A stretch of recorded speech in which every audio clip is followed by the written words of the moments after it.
നിസ്കാരത്തിൽ റക്അത്തുകളുടെ എണ്ണത്തിൽ സംശയിച്ചാൽ എന്ത് ചെയ്യണം? നമ്മുടെ കൂട്ടത്തിൽ ഒരുപാട് പേരുടെ സംശയമാണ്. ഏറ്റവും ലളിതമായി പറഞ്ഞ ഉദാഹരണം, ഒരാള് ഇശായി നിസ്കരിച്ചുകൊണ്ടിരിക്കുക, അവനക്ക് സംശയമാണ്, ഞാൻ നിസ്കരിച്ച് 3 റക്അത്തായോ അല്ല 4 റക്അത്തായോ എന്ന് സംശയമാണ്. എങ്കിൽ ഏറ്റവും ചുരുങ്ങിയത് ഏതാണോ അതിൽ പിടിക്കാം. 3 4 എന്ന് സംശയിച്ചാൽ 3 എന്നതിൽ പിടിക്കാം. എന്നിട്ട് 1 റക്അത്ത് കൂടി നിസ്കരിക്കാം. അങ്ങനെ അവസാനം സലാം വിട്ടതിന് മുമ്പായി 2 സഹവിന്റെ സുജൂദ് കൂടി ചെയ്യുക.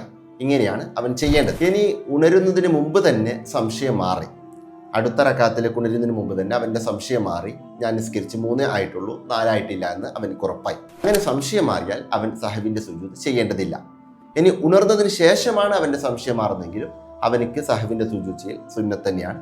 ആവശ്യം ശ്രദ്ധിക്കുക. അതായത് ഏറ്റവും ചുരുങ്ങിയത് ഏതാണോ അതിൽ പിടിക്കുക, ശേഷം 1 റക്അത്ത് നിസ്കരിക്കുക. ഒരുപാട് പേരുടെ സംശയമാണ്. ഇപ്പോൾ തന്നെ മാക്സിമം ഷെയർ ചെയ്ത് കൊടുക്കുക.